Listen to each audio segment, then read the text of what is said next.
Thanks for joining. I'm welcome from Pittsburgh, Pennsylvania. I'm Megan Trite, the Regional Director for North America at the Circle of Intrapreneurs, and I've been leading entrepreneurship efforts for over 3 years now and loving it. And just for your awareness, the Circle of Intrapreneurs believes that business can both be profitable and a force for good. And we empower people to drive social impact through business by nurturing a community of purpose-driven allies and entrepreneurs, providing a space where they can grow and flourish. We are a global nonprofit movement with over 5,000 members. And if you're new, we invite you to join us. And while the Circle promotes social entrepreneurship for the dual wins of doing well and doing good in business, today we're going to talk generally about how to make entrepreneurship work for your company. Because in general, we need to know how to make entrepreneurship work if we want to see social entrepreneurship exceed as well.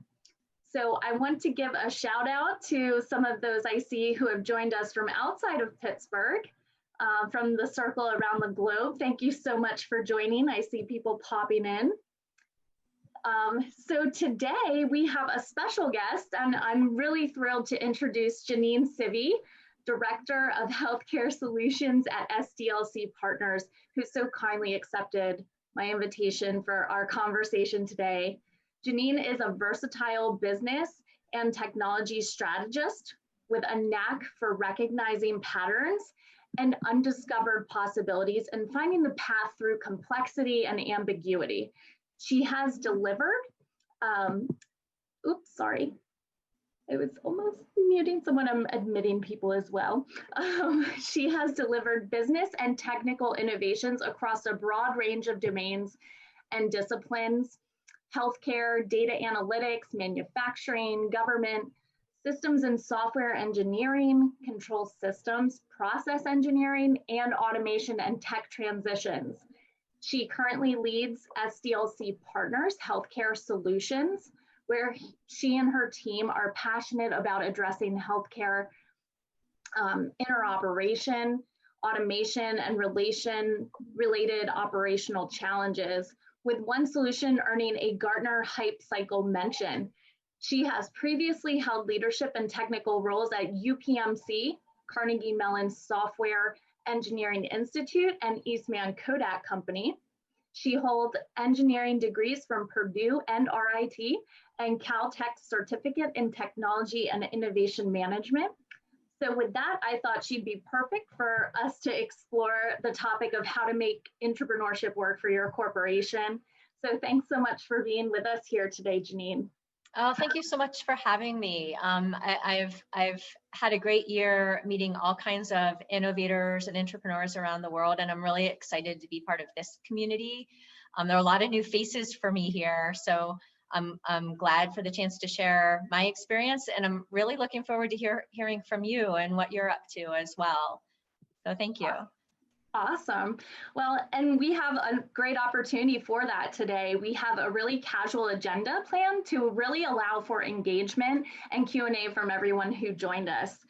So if you haven't already, if you want to share in the chat where you're joining us from today and your current role and the organization where you work. And also, you don't need to put this in the chat, but we do want to ask you to listen for something that's actionable. So like a pinched idea during our discussion today, and we'll ask you for you to share those at the end today. So what do we mean by entrepreneurship, and why does this matter? So think about the vast amount of resources companies have. Then think about all the people working there and the resources that that provides. There's really a lot of deep knowledge about how things might be improved, or opportunities based on what employees know about their company and their industry, right? So take, for example, a junior employee. His name was Ken. He worked way back in the day at Sony, and Ken had a daughter who loved Nintendo and kept like to tinker with the Nintendo console. He tried to make it more user-friendly and powerful. And he had this great idea to make a new gaming console with Sony. but he pitched it to several of his managers and he turned it down. They're really reluctant to join the new gaming industry. And eventually a senior employee at Sony spotted the value in Ken Kutaragi's innovative product, and that's where it all sprouted. The PlayStation became the top selling console in the world for Sony, and they weren't in the industry before, the gaming industry. So they just landed that top spot there. So that story is just one example of intrapreneurship, and there's different definitions and slight differences on what intrapreneurship is, and there's different opinions from a variety of people on what it means to be an intrapreneur.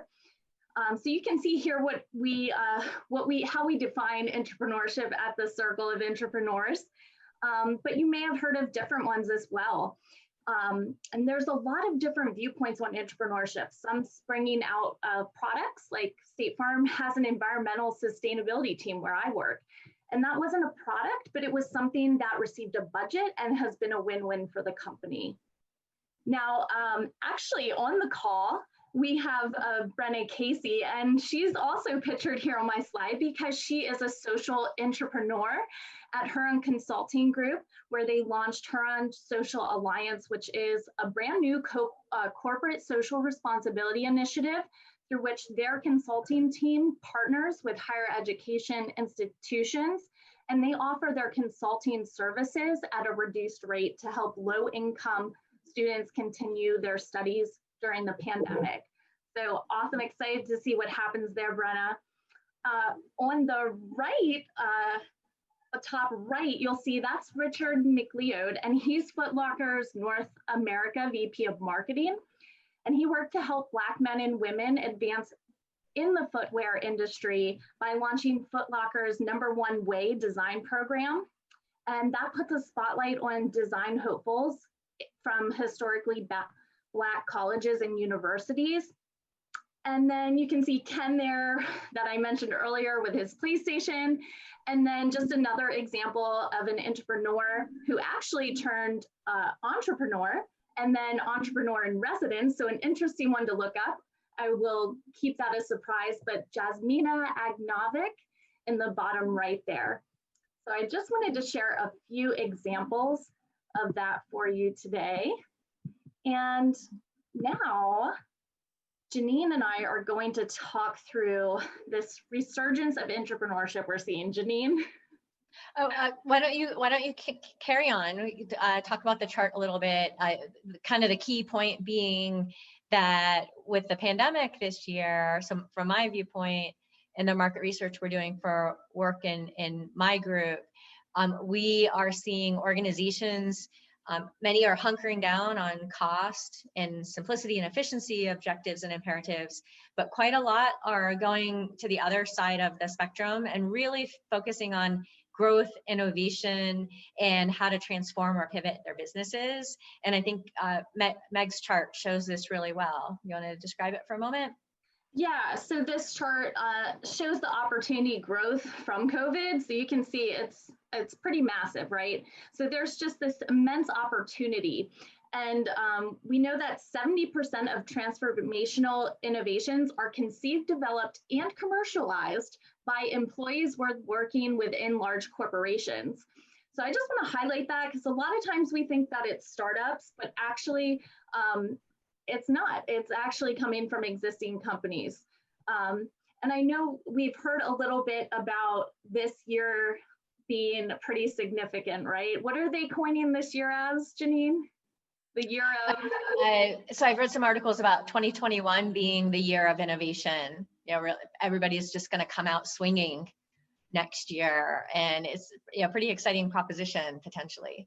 Yeah, I think so too. So I'm really excited, and I think it poses a huge opportunity for this resurgence of entrepreneurship. So why do we want to care about entrepreneurship, right? So if you look at this slide, I've listed some reasons why, both on the business benefits and the employee benefits side. So if you look at growth in the market, increased competitive position for sure, Also, all the benefits that can be reaped of social and environmental impact for business, and they can pair well with the success of your brand. New ideas from your employee base, right? And then on the employee benefits side, did you know that 67% of US employees are disengaged at work?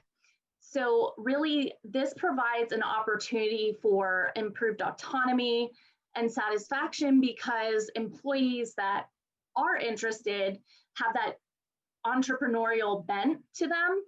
This is something that would be appealing. So having some type of offering and different ways you can present it at your company are available. So we'll talk about that in a little bit. But there's just so many benefits on both the business side and for the employees. So we just wanted to see, do you guys have any stories about the benefits of entrepreneurship or any personal wins that you might want to share? Feel free to unmute or head in the chat. Yeah, we'd love to hear from you. There's some pretty interesting stuff coming in the chat. It sounds like all of you are really in the thick of it. So if anybody would like to share, that would be wonderful. No? This might be a bit of a cop-out and an easy one, but I think my favorite thing about being an entrepreneur is getting to meet others. I think there's such a great community around it, and being able to join events like this, it's just, yeah, it's a great kind of family and network to be a part of. Fantastic. Yeah, it's the benefit of having the tribe like that, right? Thank you, Nikki. Anybody else? Okay.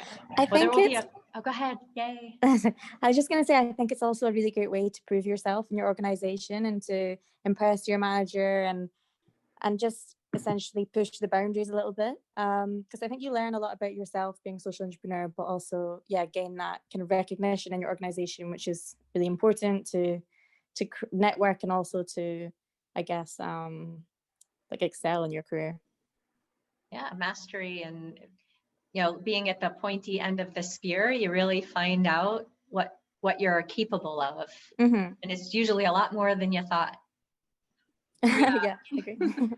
I'm totally a big believer that even with failures, there comes so much learning, right? So it helps us to grow professionally. Thanks, guys, for chiming in there. Got somebody else who unmuted. That would be me. Hi, it's Dan Seawald.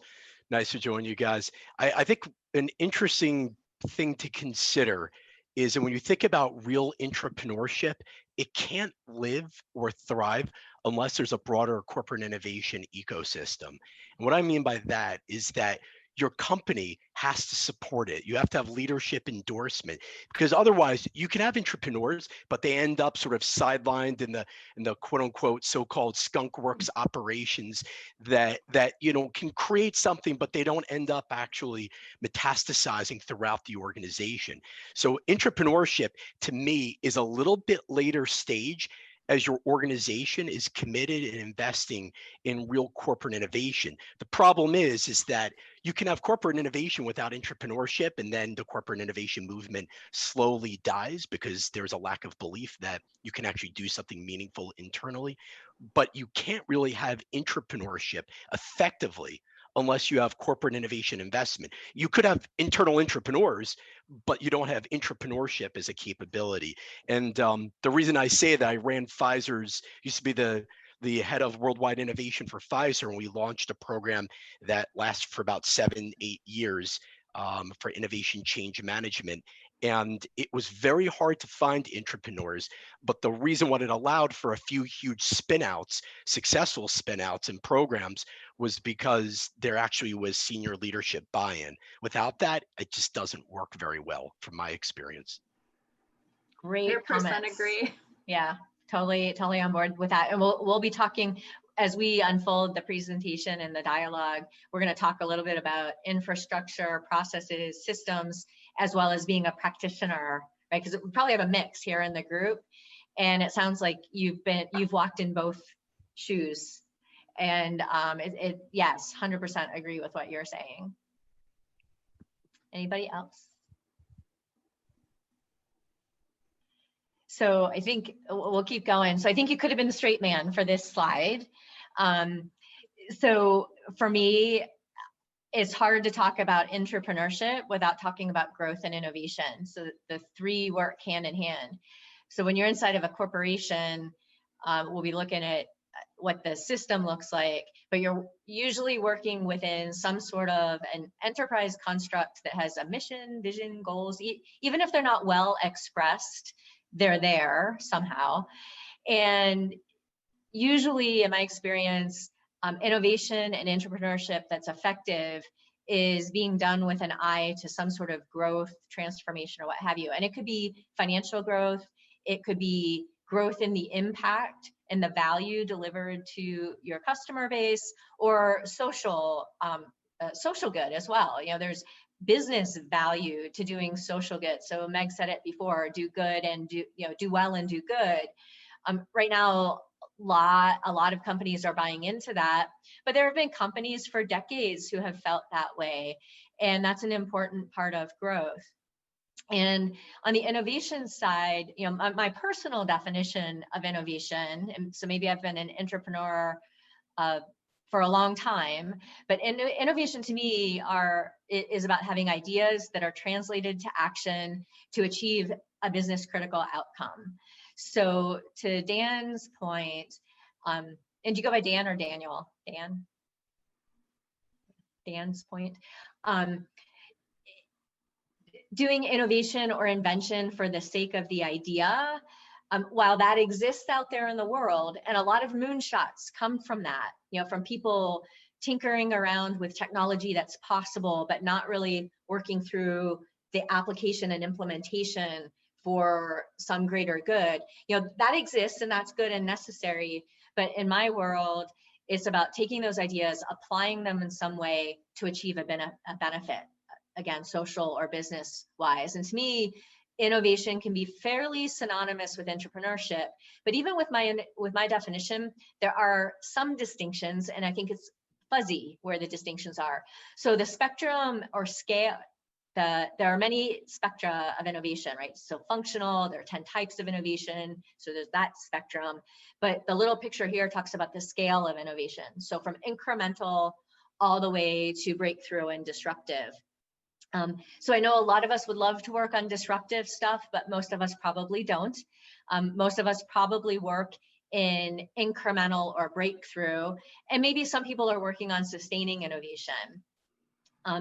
In that spectrum, somewhere there's a fuzzy line where people switch over from being this is innovation and entrepreneurship to this is continuous improvement. So that breakpoint might be between sustaining and incremental, or somewhere in incremental. But to me, entrepreneurship does cover a wide swath of the scale of innovation.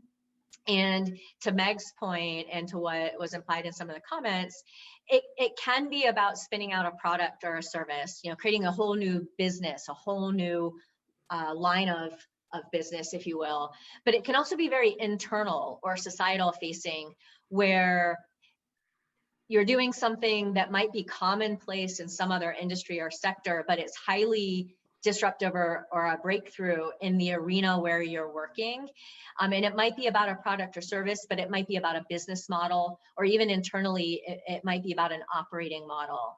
And as you might have gleaned from Meg's very kind introduction of me, I've worked in a lot of different arenas. So it makes my resume really hard to describe, but it embodies that spirit. So I'm going to talk a little bit about some of the things I've worked on, but I've had the wonderful opportunity to work across the spectrum, and I've enjoyed it.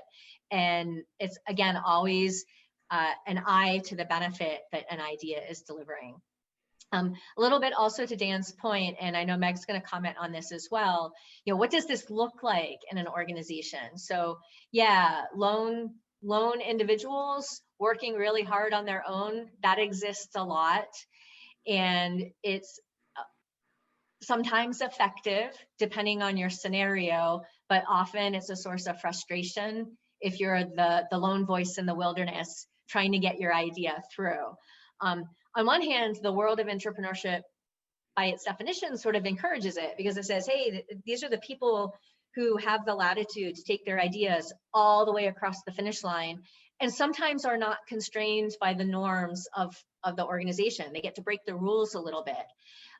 That can foster a spirit of being alone. But thankfully, in today's world, a lot of organizations have figured out how to create an ecosystem and an organizational culture and construct that helps you not be alone. And Meg has a slide in the back that will be available where she's really detailed out some of these ways that entrepreneurship manifests, you know, from hackathons to you get a percentage of your time, which is very popular at Google, to full-blown entrepreneurship programs. And as I read the chat, several people in this webinar are deeply involved with their entrepreneurship programs. So before we keep going on with my story a little bit, Meg, did you want to add anything there? Just that I appreciate the mix that's available, but I think it's so important as somebody who has pitched entrepreneurship projects and programs to my corporation. I think if you are remiss if you don't have something in place in certain areas, like if you only have hackathons, but you don't have some type of budget, and you have a large company where there are a handful of entrepreneurs, you know, you're maybe stifling some innovations that could come out of that by not thinking through what do we have available for our employees. So I think it's really imperative that companies really think through what mix of entrepreneurship programs they put available. And I know, Janine, you're going to talk a little bit more about why that's important. Yeah, and I'm hoping that the group, everybody that's on, we can have a nice dialogue about that. What has been your experience? What's worked? What's not worked? And so forth, so that we can all learn from each other. But yeah, let's fire up the next slide, and I'll get through my couple of perspectives. I'm going to talk about this system. So the world in which we are entrepreneurs, and even if you're a practitioner, if you're the person who loves to be moving the ideas through, it's really important to have an awareness of what the system can and should look like, because minimally you're trying to get your idea through and trying to get people on board with it, etc. And this becomes the means by which to do that. But a number of people here on the call are seemingly involved with trying to put this kind of infrastructure in place, or have already put it in place. So I'm curious to get some feedback on this picture. But I like to chunk it up so this is tool neutral. So we're going to talk about tools and techniques and methods in a minute. After we talk about this, and I'll share a few stories, Meg and I are going to talk about lessons learned and aha moments and tools and whatnot. But this is a tool neutral view, and I like to chunk it into 4 big chunks.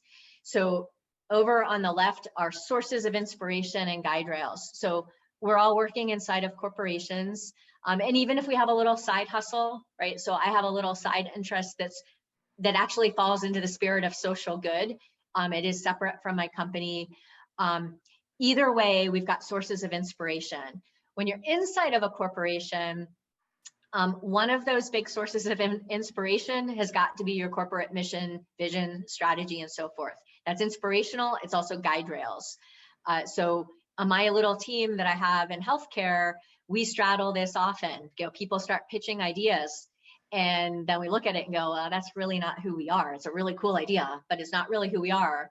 And then it's followed by, well, do we want to be that? So we allow for that conversation, and we allow for that mission and vision and strategy to be adjusted.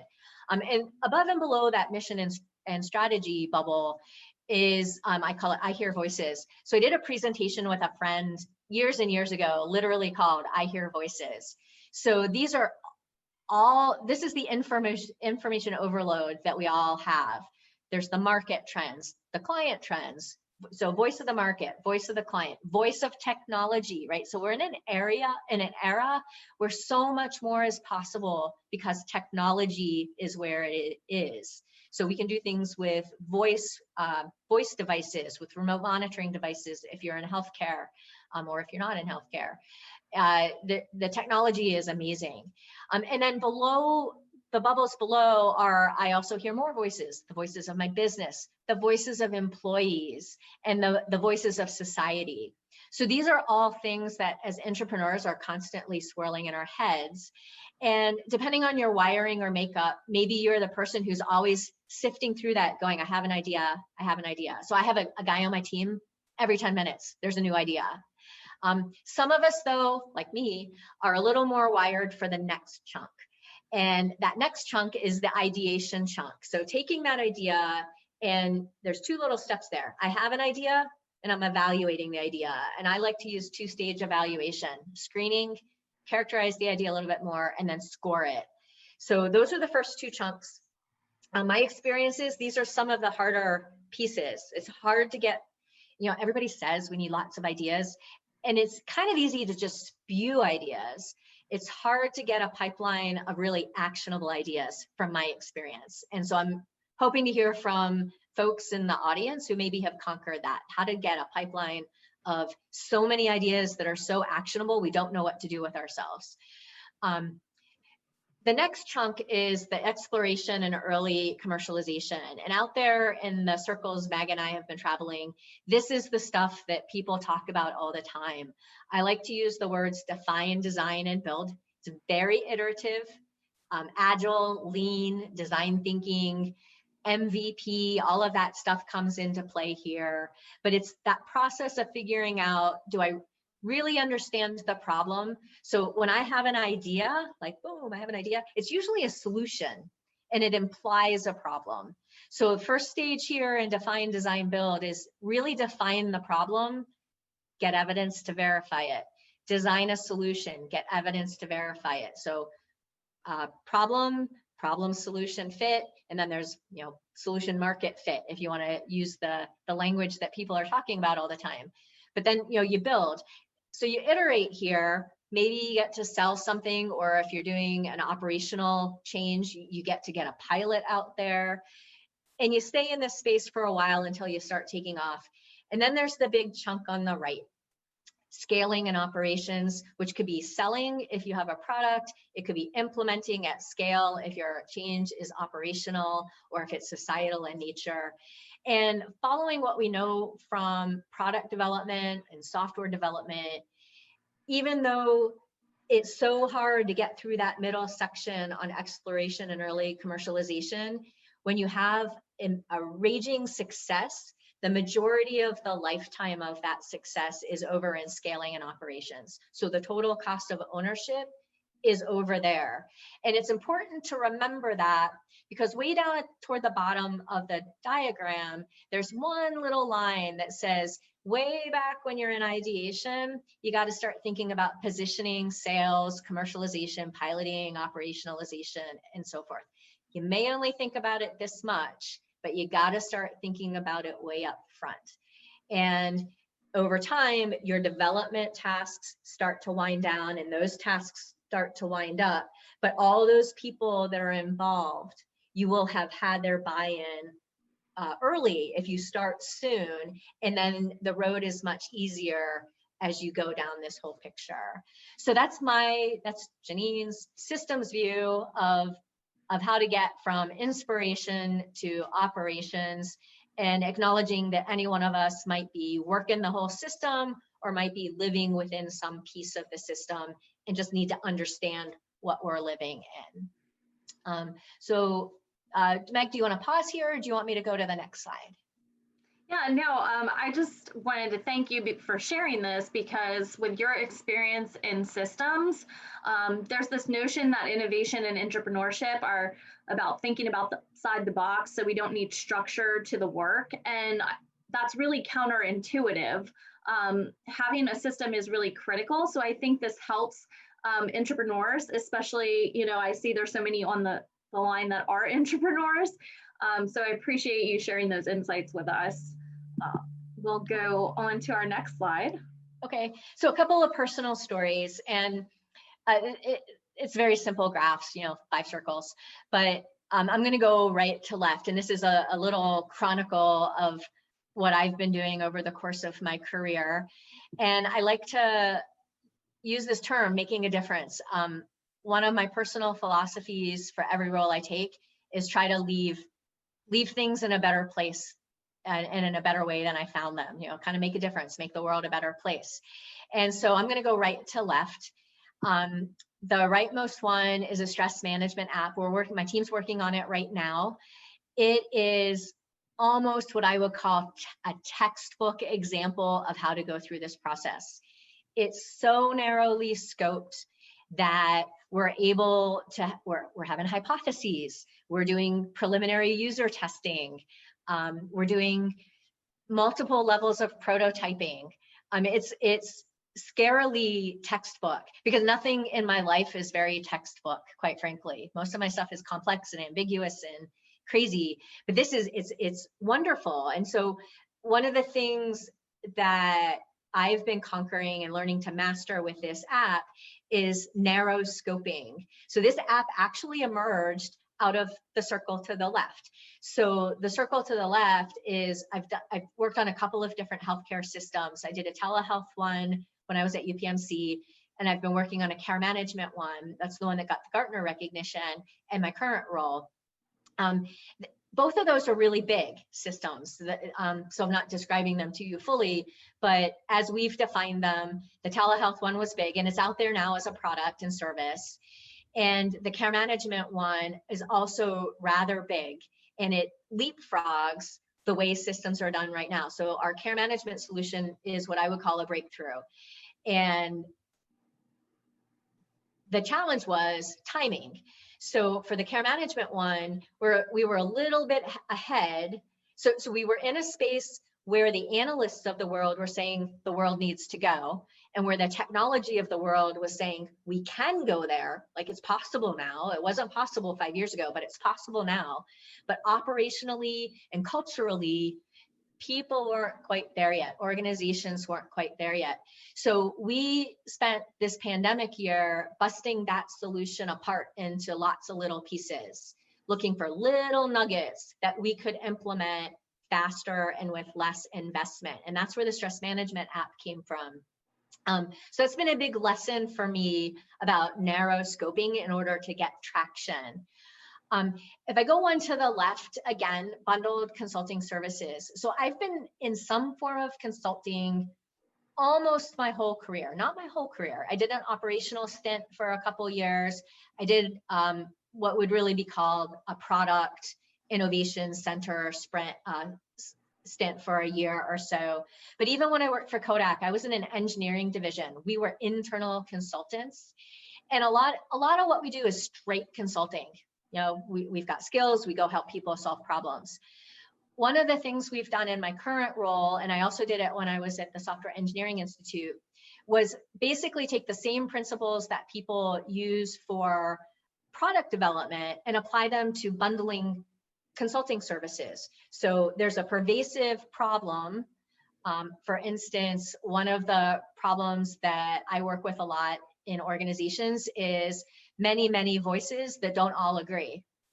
And we have, it's actually a method I created, it's one of my favorites, and we bundled it up in a little workshop that we can sell. And so there's a persistent problem, there's a bundled solution with a value proposition, and so on and so forth. And one of the things I love about bundling consulting services, that it's so easy and fast to do. So when I have my head wrapped around a persistent problem and a way to bundle a set of services against that, I can usually get that prepared for an initial test, sometimes in a day, maybe in a week. It kind of depends on what the service is. In contrast to technology-based solutions, which, you know, maybe I can prototype them in a week or 3 days if we have all the right people on the team, but really the implementation of technology still takes a little longer than that. So then I'm going to go one more to the left, and this was from my SEI days, and this is yet a different kind of innovation. So a model for business strategy and operations. So back when I was at SEI, I was working a lot on Six Sigma. I'm a Six Sigma black belt, and at the time, and I had moved into software engineering squarely. So I'm a systems person working in software, and dealing with organizations who are doing Six Sigma, and they're doing ISO standards, and they're doing COBIT, if you've ever heard of that, and 500 other, well, actually not 500, that's dramatic, but by survey, at least 12 models and standards at the same time. That was the average number of models and standards that organizations were trying to implement all at the same time in their organizations. So we created a model for how to strategize, select, and implement multiple models harmoniously. So doing them one at a time, all piled on to your workforce, is a terrible idea. It creates conflict and frustration, and it costs a lot of money, and it creates too much process.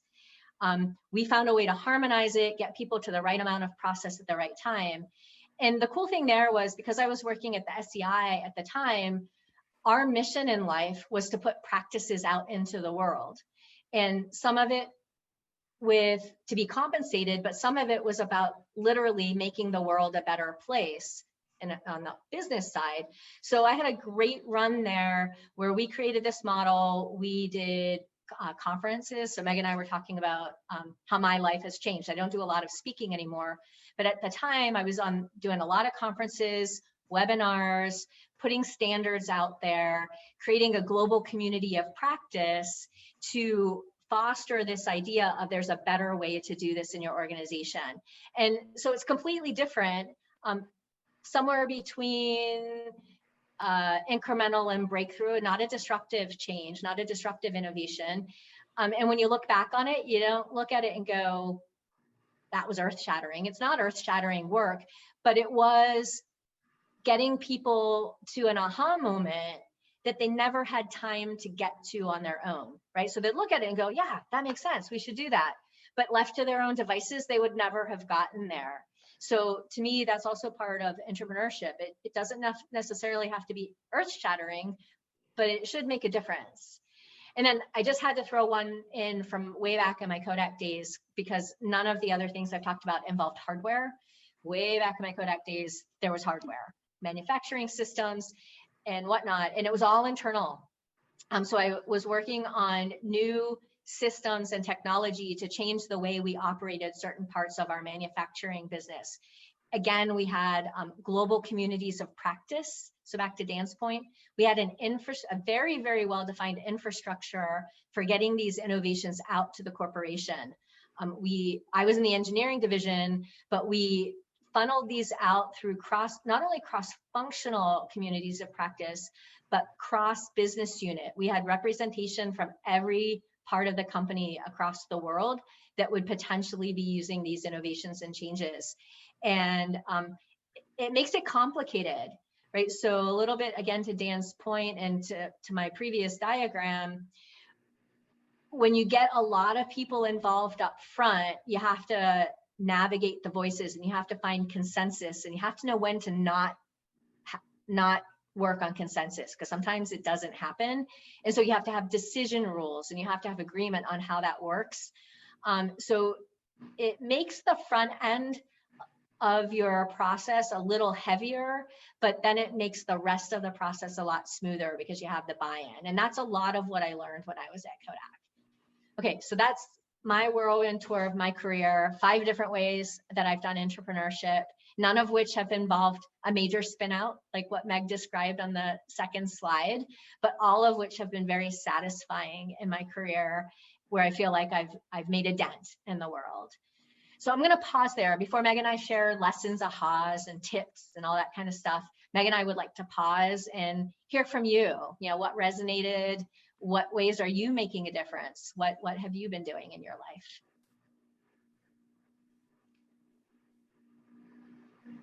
And I see Brenna shared in the chat, and she's the one that's doing the social entrepreneurship project at Huron Consulting, and she really appreciated your perspective, Janine. But yeah, I know there's a lot of others on the call who are doing amazing things with entrepreneurship at their company or just with the circle. So if you don't want to share right now, we can share in a little bit at the end. But I'll go on to share some some of our favorite tips and aha moments from our careers and learnings. We'll just start and highlight some of the few. So Janine, I'll let you kick off some of your favorite methods here. Great. Slide hasn't changed for me yet. Oh, it hasn't? Mm-hmm. 1 second.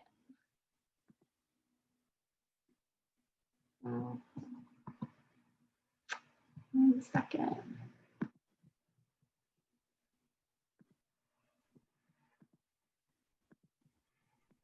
There we go. Sorry about that. Perfect. Oh, no, perfect. Yeah, so as nice and clean and simple as the last slide was, this slide tells you one thing I have not mastered, which is the TED Talk style of there's only 2 things on a slide. Not there yet. It's aspirational for me. But Meg and I agreed that it was okay to have a busy slide. There's lots of stuff on here, and we would love to talk with anybody about anything after this webinar. We're going to hit the ones that are in bold blue. So under Fave tools and methods, most of that list is probably stuff you've heard of. So we're just going to highlight a couple of things you might not have. I am a huge fan of something called the Heilmeier questions. Actually, it's called the Heilmeier Catechism. It long preceded Lean Startup. So there's a guy, George Heilmeier from DARPA. So that's our Defense Agency R&D here in the United States. And like in many countries, big federally funded invention and innovation has a way of permeating the world. So we've had a lot of everyday innovations start at DARPA. And when he was in charge of some things there, he created a question list that he required all people pitching new R&D, which connotes new innovation and invention. He required them to answer. And it's such a simple but powerful list. What's your idea with no jargon? Who cares? And what are they doing today? How will your idea make a difference? How will you check progress? So the questions are in the back of the deck, and you can Google him, but I have used that since about the middle of my SEI tenure. So that's where I learned this from SEI, because we were government funded. And I've cooked it into all my business plans, into my idea summary. So my team, when they bring a new idea, they have to answer at least 4 of the questions that I've prioritized for them. And then that feeds really nicely into value proposition canvases and lean canvases and everything like that. So it just really flows well, and it requires people to think and explain their idea. The second one is fast goals alignment. That's my method, which I gladly share. So it's my contribution to the world. I've only copyrighted it, so nobody can prevent me from ever using my own method. So if you want more, I'll send you a deck, let me know. But it's a really, really easy alignment method. It's a how, why structure. It was born in function analysis out of value engineering decades and decades ago. And by asking simple questions of how, why, and creating a diagramming construct that goes with it, it really forces the issue about why are we doing something. It creates a line of sight way down into the tactical tiers of work where people often get lost. And even people with great ideas, they often get lost on the value of this idea and how it lines up with something that an executive cares about. So this method is really, really good for that. And then systems thinking, I'm always jumping up to a whiteboard drawing loop diagrams, cause and effect diagrams, looking at the big picture. My pictures are usually not pretty, but they don't need to be pretty. They're all about making sure we're thinking about how what we are doing fits into the bigger picture. And I think that I like systems thinking because it really prevents us from doing things because we can, and doing things and moving us to doing things because we should and because we know they'll work. So those are my tips on column 1. Column 2, do you want to lead off, Megan, or Meg, do you want me to lead off? Yeah, I'll take executive influencers. I think this one's huge. I fought a major battle, not being at corporate headquarters. I literally was not in the same space way before COVID when we're all virtual, but just if you're not already in the C-suite, if you're an entrepreneur and you don't you don't know who the executives are, they don't know you. Start on that like yesterday, because that is so important to understand the history of what's happened, what entrepreneurial efforts have gone on, to understand what their priorities are.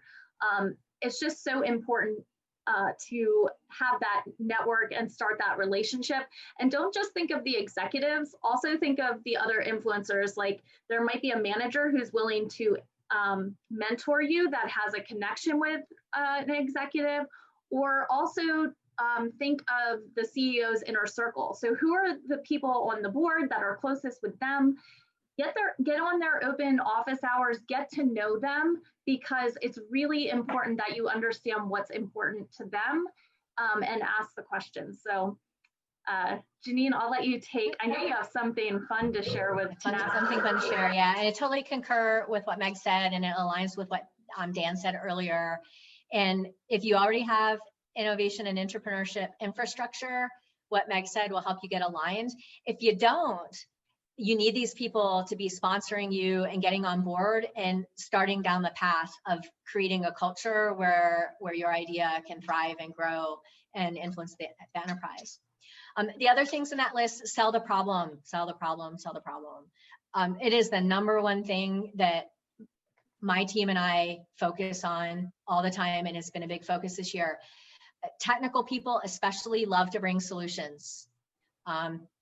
Those are implied problems, not vetted problems. So figure out what the problem is and then sell the problem. Can't say that enough. Timing, tenacity, and pace. So those kind of go together. I talked a little bit about being ahead of your time with your idea. It's easy to get ahead of people in your organization. So even if your idea isn't ahead of the world, you can still get ahead of your organization with how you're progressing it. So Meg and I were talking beforehand about, if you get a little team in place, you get all excited about everything, there's still the whole rest of the workforce. And that kind of goes with tenacity and pace. You got to stick with it. And you got to find a way to balance the fast pace with keeping everybody involved and up to speed. And so my little visual cue here is Slinky Dog. So if you're old enough, you might have had an old wooden Slinky Dog from your childhood. And if you're younger, Slinky Dog from Toy Story. This is the Toy Story version. But I like to use Slinky Dog, and I use him in client meetings as well, as a visual reminder that sometimes people get way ahead and you need to let the rest of Slinky Dog catch up. You also need to be a little bit careful of sometimes Slinky Dog catches up too fast and kind of creates a disruption in your dynamic. So it's really something to be mindful of, your timing and your pace. And then I already talked about narrow the scope a little bit, but I think that's important for the next item, which is traction. And Meg and I have both been participating in another group this year called Innovators, and getting traction has been a big takeaway for me this year. So I'm a systems person. I like to think big. It's hard to get traction on big. So technology and corporations have changed so much in the last 20 years that people really will embrace small, narrow scopes as the first step to get started on something big. And that's been a big aha and area of learning for me this year. So I'm going to pass the baton back to Meg for the third column in the next slide, except may I talk about the bumper sticker first? Yes, please. Because that kind of goes with column 2. Key tip, all this stuff we're talking about and that slide about the system, whatever you're doing has to fit your organizational culture. So taking the textbook Lean Startup or the textbook Method 1 or Method 2 or the Canvas or whatever, those are all great. But one thing I learned from my process and my Six Sigma days is that you have to create your corporate way. So you have to find a way to blend those methods into how your organization does business. So all of these tips, all of these tools, all of these methods, you got to find the right way to mix them up and mash them up for your organization. That's super, super important. Okay, now over to you, Meg. Okay, am I taking the continuous learning column? Or do you want me to go on to the next that in the next slide, yep. Okay. So yes, so we have some 2020 highlights.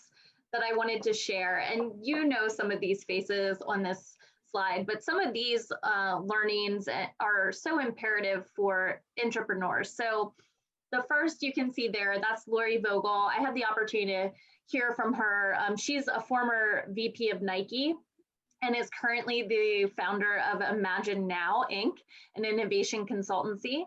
I know she's working on some things with Amazon on making it a little greener, so that's kind of cool. But she discussed how you need to slice and reslice the portfolio to help you determine which innovation projects are the best decision to move forward on. And this is really important to understand as an entrepreneur. I think sometimes we get so tied to our idea and what we've built, but we really need to think about the prioritization that occurs for companies, right? Something that, you know, if your brand's doing stellar, is that really where they want to put the funding on a project that's mainly focused on improving the brand, right? They may need to allocate funds, and while your concept's great, it's so important to slice and reslice the portfolio based on what are the priorities and what's doing well and where do you need to put more emphasis as an entire company. So that's one of the complexities of entrepreneurship that I think is really interesting. And I just, it made me think differently about how we're approaching and what type of networking conversations I might have with some executives as I'm getting to know them. The next one is the guy with the beard there. That is the global head of Airbus Biz Labs, Christian Lindener. And he talked about how to best incentivize executives to take calculated risk. And he really said that the most effective way to manage this is to take away the penalties, to allow for experiments and really offer short-term incentives. And I really love that because, right, it's for entrepreneurs, it's more about the prestige or the freedom than it is the money. It's rare that a corporation's going to give you a big bucket of money for your project, even as a budget or incentivize in you. So it's really, how do you create that structure in the company to help executives to encourage entrepreneurship? I think this is so key. Another idea that I thought was great was, and we talked about this a little earlier, this one comes from Seth Godin, know the story and know who needs to hear it. And when he was talking about this in an event I attended, he talked about and referenced Mark Zuckerberg, because Mark is not charismatic. He's not a charismatic storyteller, but he knew the story and he knew his audience. And so I love that from Seth. And it just, as an entrepreneur, sometimes we feel like we're working our day job and doing this. You feel like you're not an all-star presenter. So just know that it's not about your charisma. And then Janine and I both got to hear a bit from Rita McGrath, and we like how she talks about the inflection points in finding, she really talks about innovation with corporations, but I think if you're looking at entrepreneurship, it's really about identifying what is the problem. And that's, Janine talked a lot about that, right? And by asking questions of either the problem or the customer, you can better identify what the actual problem is. And so that can help with the timing. So as an entrepreneur, I know I was like, how the heck do you figure out what the timing is for, you know, how do you know when the timing's right? Well, there's a way to figure it out. And Rita McGrath has it down. It's all about figuring that out. And you can do that through hypothesis and questions. So Janine, any other takeaways you'd want to add? The one thing I'd add, so that was a great summary of our continuous learning, which was the third column, and Meg and I are having a lot of fun this year with that. The one additional thing that goes with Rita McGrath's timing and inflection is her talk that she's done a few times this year is called Seeing Around Corners. She makes scenario planning doable. So it's been on my list to do for years and years. I learned about scenario planning about 15 years ago. Never did it, said, I want to do that. I want to do that. After hearing Rita talk this year, I did it with my team. And it wasn't perfect, it wasn't pretty, but it was useful. And it actually helped us make some decisions about where to focus. So a big Rita McGrath fan, I am. Awesome. So I think that's our spiel. We would love, everybody's been super, super quiet. We would love to hear from you. What did you hear that resonated? What are you up to? What would you like to share? Yeah, hi Janine, hi Megan, it's Chris here. Thanks very much for the presentation, super insightful. As I'm sure they always are, this is actually my first Circle event. Somehow I recently joined the Circle just a couple of weeks ago, so it's great to be on one of these calls. I think for me, I don't know whether it's worth going back to the slide, but the structure that you laid out for going from that idea generation to a successful program, I think is really key, and definitely illustrated all the touch points along the way. I think for me, when I found, and apologies if you hear any sirens in the background, they're not for me. The thing I always find when we go to something like this is that there's a lot of different skills essentially mapped out on this chart, right? And I think when people think about entrepreneurs, they think about an idea creator or an idea generator, someone with lots of great ideas and enthusiasm. But getting through these different areas, we talked about engaging senior leadership, but this often requires a lot of different skills that you need to know to bring in, but bring in at the right time as well. And I think that is often the big challenge and the big learning for people who are going through this kind of process, to be able to get that right. And it doesn't necessarily need to be somebody super senior, but it could be somebody who just has the right skills that you can plug in at the right time to get your idea all the way through those areas. And I suppose my question or thought really is, do you see, we think about entrepreneurs being the one who takes this vision from the start to the end, but could you be an entrepreneur, but somebody who maybe comes in further down the line and almost specializes in the growth of that and still be an entrepreneur kind of philosophically? I don't know whether you have any thoughts on that, but that for me is always the end-to-end piece is a difficult one for one individual, I think, to get all the way through. Yeah, no, that is a great insight. There are a lot of skills here, and every once in a while, you'll find somebody who can do a large majority of this work, but my experience is usually it takes multiple people.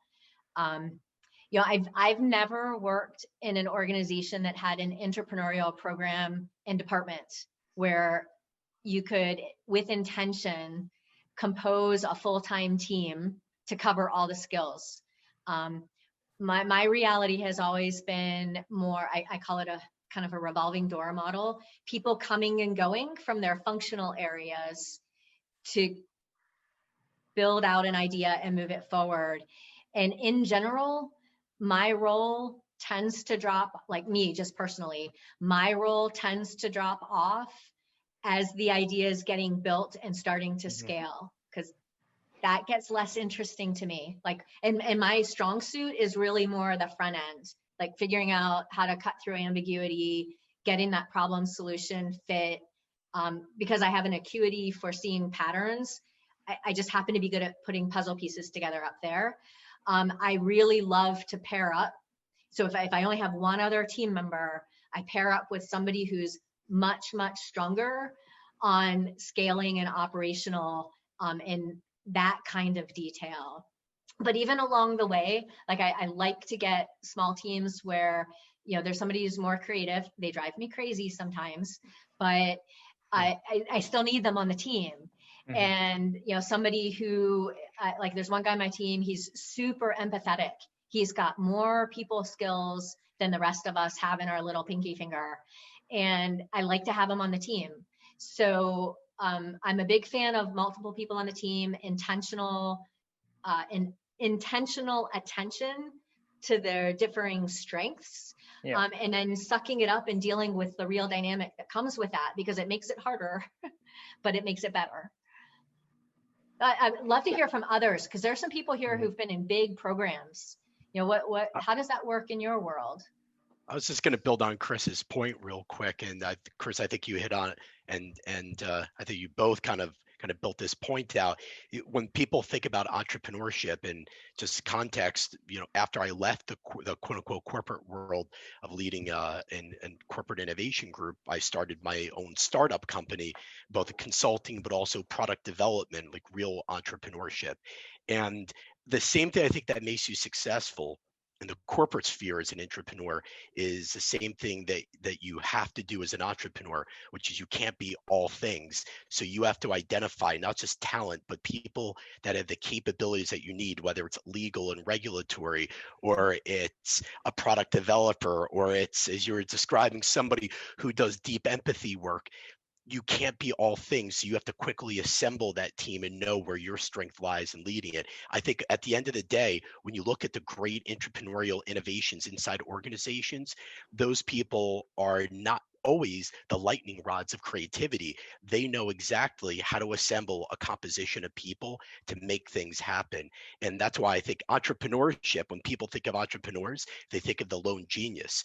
I think you really should think about it more like a crew, rowing the boat all in the same direction. And if you don't all work together, the boat's not going to go very far. So I think you guys kind of hit on some important points with that often gets looked at and thought about differently from those who haven't been involved in the arena, if you will.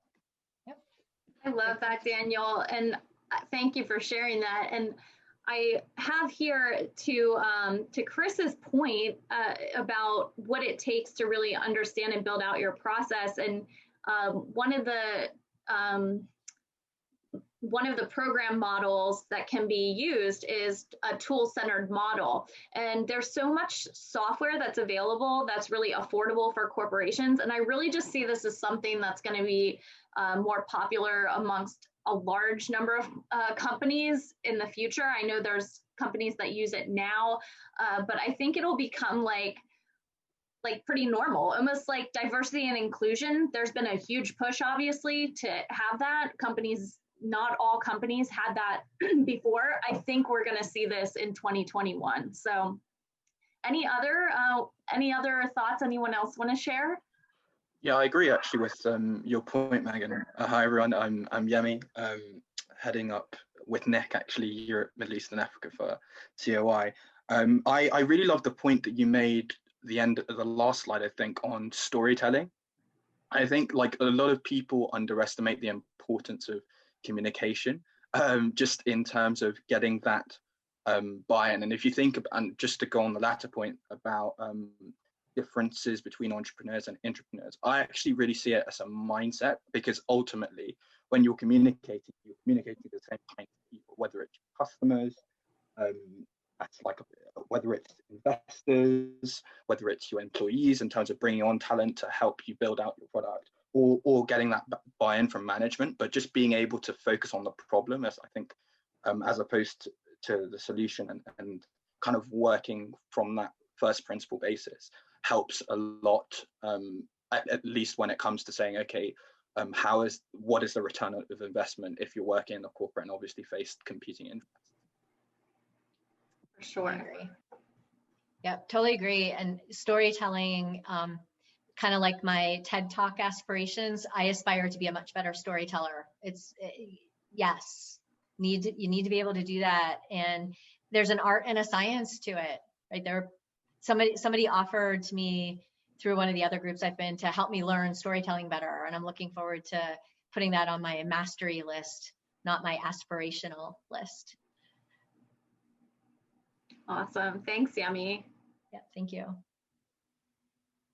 Anybody else?